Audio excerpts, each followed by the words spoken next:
Hello friends, एक बार फिर आपका स्वागत है पाइथन के इस कोर्स में और मैं हूं आपका दोस्त सौरभ शुक्ला। दोस्तों, आज हमको देखना है पाइथन में हम कमेंट्स कैसे देते हैं। तो आइए शुरू करते हैं। आज के टॉपिक्स हमारे हैं कमेंट्स क्या होते हैं और इनको पाइथन में कैसे लिखते हैं। सबसे पहले बात करते हैं कमेंट्स किसे बोलते हैं। जब हम पाइथन में कोई प्रोग्राम लिख रहे हैं, कोई स्क्रिप्ट लिख रहे हैं, तो हम कुछ ऐसे स्टेटमेंट्स भी लिखना चाहते हैं जिसको इंटरप्रेटर रीड ना करे। नॉर्मली आप पाइथन का कोई भी प्रोग्राम बनाएंगे, बहुत सारी लाइंस उसमें लिखेंगे, इंटरप्रेटर एक एक लाइन को पढ़ेगा, उसको एग्जीक्यूट करवाएगा। लेकिन हम ये चाहते हैं कि हमने अपनी स्क्रिप्ट में कुछ ऐसी लाइंस भी लिखी हैं जो इंटरप्रेटर ना रीड करे, ना इंटरप्रेट करे। अब ऐसा क्यों इसको समझते हैं। वाई कमेंट्स, ताकि कोड और ज़्यादा अंडरस्टैंडेबल हो। देखिए, जब हम कोड लिखते हैं, प्रोग्राम लिखते हैं, बहुत सारी लाइंस लिख देते हैं, तो फिर कोड को पढ़कर समझना इतना इजी नहीं रहता। देखिए, लाइंस अगर दो चार ही हैं तो शायद उसको पढ़कर समझना फिर भी इजी हो, लेकिन बहुत सारा कोड अगर हम लिख देते हैं तो हमको खुद को उसको दोबारा रिकॉल करने में, समझने में दिक्कत होती है और हो सकता है हमारा कोड कोई और पढ़े। अब हम ये चाहते हैं कि उसको हमारा कोड ईजिली समझ में आए। इसके लिए हो सकता है हम कमेंट्स लिखें। हम चाहेंगे कुछ ऐसे स्टेटमेंट्स लिखें जिसमें लिखा हो कि आगे के कोड में हम क्या करवाना चाह रहे हैं, या हम लॉजिक को एक्सप्लेन कर रहे हैं सिंपल इंग्लिश में, ताकि सामने वाला उसको इजीली समझ पाए। तो हमारे प्रोग्राम को कोई फ्यूचर में एडिट करना चाहता है, अंडरस्टैंड करना चाहता है फॉर वेरियस रीजंस, तो वो इजीली समझ पाएगा अगर उसमें कमेंट्स लिखे होंगे। तो हमें इसलिए कमेंट्स लिखना चाहिए। एक अच्छी प्रोग्रामिंग में कमेंट्स ज़रूर होते हैं। कमेंट्स डॉक्यूमेंटेशन के पर्पस से भी काम के होते हैं। तो देखा जाए तो कमेंट्स दो पर्पस से लिखे जाते हैं। पहला, हम कोई कोड लिख रहे हैं, कोई एक सेक्शन ऑफ कोड है, स्निपेट है, जिसमें क्या हो रहा है ये हम बताना चाहते हैं।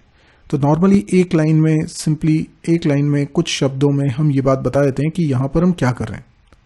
फॉर एग्जाम्पल, हमने एक लाइन में बता दिया कि इस जगह पर हम फैक्टोरियल कैलकुलेट कर रहे हैं। तो इस तरीके से वो एक लाइन में कमेंट आ जाता है। लेकिन कई बार ऐसा होता है हमें और ज़्यादा डिटेलिंग की ज़रूरत होती है, खास तौर पे तब जब हम डॉक्यूमेंटेशन पर्पस से उस पोर्शन को लिखना चाह रहे हैं। यानी हम एक बड़े से कोड में, लेट्स से कि 10-15 लाइन में हम कुछ एक कोड लिख रहे हैं। अब हम उसके ऊपर एक पैराग्राफ लिखना चाहते हैं जिसमें हम ये एक्सप्लेन कर रहे हैं कि नीचे लिखा कोड एग्जैक्टली किस पर्पस से लिखा जा रहा है। हो सकता है हम ये कहना चाहें कि ये पासवर्ड चेक करने के लिए, पासवर्ड वेरिफिकेशन के लिए कोड है और इसमें पासवर्ड वेरीफाई करने का ये लॉजिक लगा हुआ है। तो हम इसको पूरा पैराग्राफ में लिखना चाहते हैं, पर हम ये नहीं चाहते हैं कि वो रन हो, हम चाहते हैं कि वो इग्नोर किया जाए इंटरप्रेटर के द्वारा। तो हम उसे कमेंट बनाना चाहते हैं, तो इसको बोलते हैं मल्टी लाइन कमेंट। तो ऐसे कमेंट नॉर्मली डॉक्यूमेंटेशन के पर्पज से होते हैं। तो आपने देखा दो तरह के कमेंट्स हो गए। एक जो यूजुअली सिंगल लाइन के होते हैं, जो हमारे लिए होते हैं, जो प्रोग्रामर के लिए होते हैं, और दूसरा होता है मल्टी लाइन कमेंट। वो डॉक्यूमेंटेशन पर्पस के लिए होते हैं, जो दूसरे कोई हमारे कोड को अगर रीड करके समझना चाह रहे हैं तो उनके लिए आसानी हो। अब बात आती है कि कमेंट्स हम किस किस तरीके से लिख सकते हैं। तो दो तरह के जो कमेंट्स मैंने बताए, एक तो सिंगल लाइन कमेंट और एक बताया मल्टी लाइन कमेंट।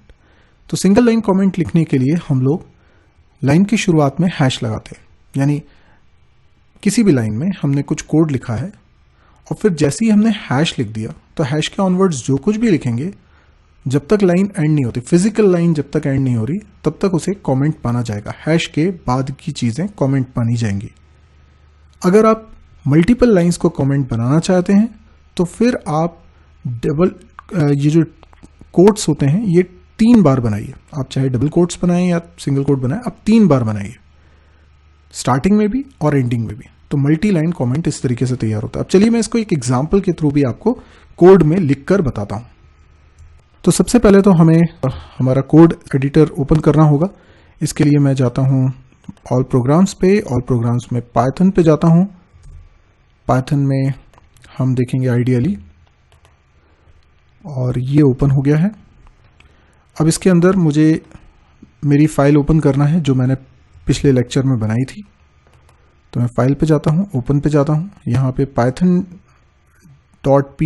ये hello.py नाम से पाइथन की एक फाइल हमने ऑलरेडी बनाई हुई थी। मैं इसी को ओपन कर लेता हूँ। आप देख सकते हैं यहाँ पर ये फाइल ओपन हो चुकी है। अब मान लीजिए यहाँ पर मैं कुछ कमेंट्स लिखना चाहता हूँ। एक तो हो सकता है मैं सिंगल लाइन कमेंट लिखना चाहूँ, तो सिंगल लाइन कमेंट कैसे हो सकता है, मैंने यहाँ लिखा हैश और हैश के बाद लिख रहा हूँ this line prints hello on the screen.